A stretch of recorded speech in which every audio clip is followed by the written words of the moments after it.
Como é que é feita a consulta em cirurgia plástica? A minha consulta, eu penso que é o início de uma jornada para transformação, uma jornada para cura. E essa jornada tem várias etapas. Coisa que me inspirou muito foi conhecer o trabalho de um autor chamado Joseph Campbell. E ele fala da jornada do herói. Quem que é o herói? O herói é aquele cara que se preparou, que foi desenvolvendo, evoluindo alguma coisa, até que ele se tornou o vencedor de uma jornada e depois ele voltou para os seus comuns e na tribo e começou a contar suas histórias, incentivou novas pessoas. Essa é a jornada do herói. Então vamos lá. Como é que é feita a minha consulta em cirurgia plástica? Então, cada paciente vai ter a sua necessidade, cada um tem uma expectativa, cada um tem um preparo pré-operatório, vai ser avaliado.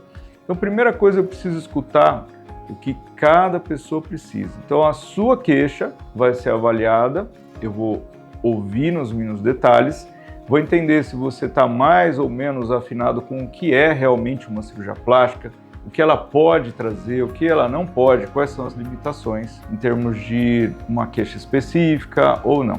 Uma dica que eu dou é quanto mais objetiva for a sua necessidade, mais fácil de entender o que eu preciso fazer. Então, por exemplo, eu tenho uma sobra de pele na pálpebra. Isso me incomoda para enxergar. Isso é uma coisa muito mensurável.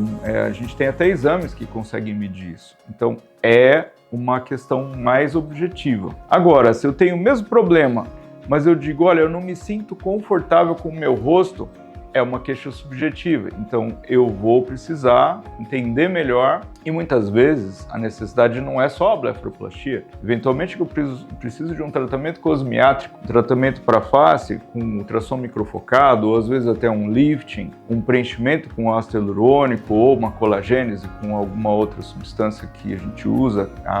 Tem um set grande, uma lista grande de coisas interessantes para se fazer. Essa é a primeira parte. A partir daí eu vou entender como é que está a saúde. Os hábitos e vícios que são chamados na medicina, se o paciente bebe bebida alcoólica com frequência ou não, se fuma ou não, se já teve alguma doença grave, algum tipo de internação onde precisou de um cuidado especial ou ainda tem.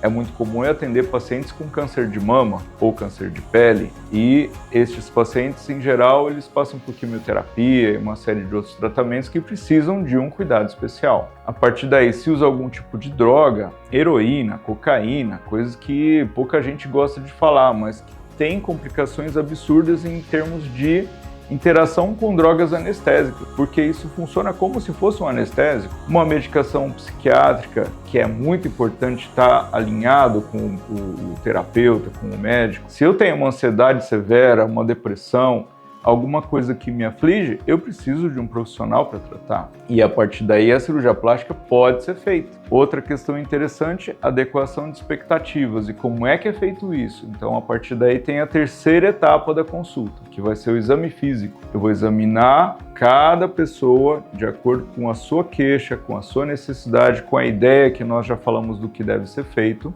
na frente do espelho. E eu uso um lápis de marcação. E esse lápis eu vou desenhando. Então, cada pessoa vai ver, então você vai conseguir enxergar se aquilo que eu entendi que você precisa é de fato o que você pensou. E juntos nós vamos seguir para chegar num ponto em comum. Então é realmente a pálpebra ou de repente é uma pele do supercílio, é uma flacidez facial, mama, por exemplo, é flacidez, é assimetria, é pouco volume, abdômen é sobra de pele ou tem um excesso de gordura. Tudo isso é discutido durante o exame físico e a marcação. Com essa marcação, então, eu consigo mostrar com clareza, eu tenho a visão, o paciente que tem a comunicação mais visual vai enxergar isso, ele pode tocar e sentir o que está acontecendo, que é a abordagem sinestésica, e toda a explicação que é feita a respeito do procedimento, que é abordagem auditiva. Isso tudo é legal porque nós compomos então um entendimento mais, é um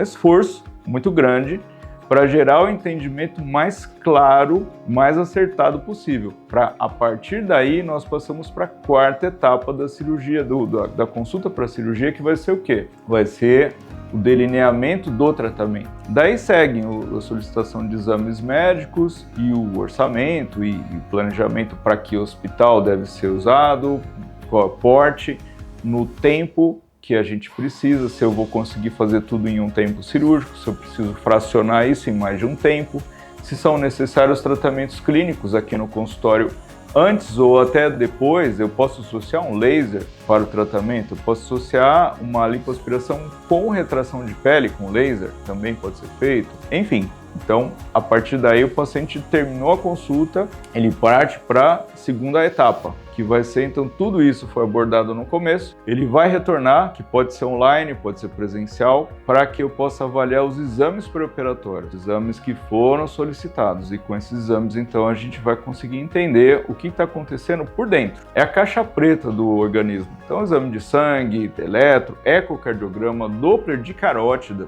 um Doppler de membro inferior, eventualmente uma tomografia de abdômen. Se eu tenho diástase de abdômenes, a tomografia de parede abdominal mostra os músculos com muita clareza. Enfim, o que for necessário para cada caso. Mamografia, ultrassom de mama, ressonância magnética. Eu não vou pedir todos esses exames para todo mundo, eu vou pedir de acordo com cada necessidade. E a partir daí é feita essa avaliação e nós concluímos o raciocínio que foi iniciado.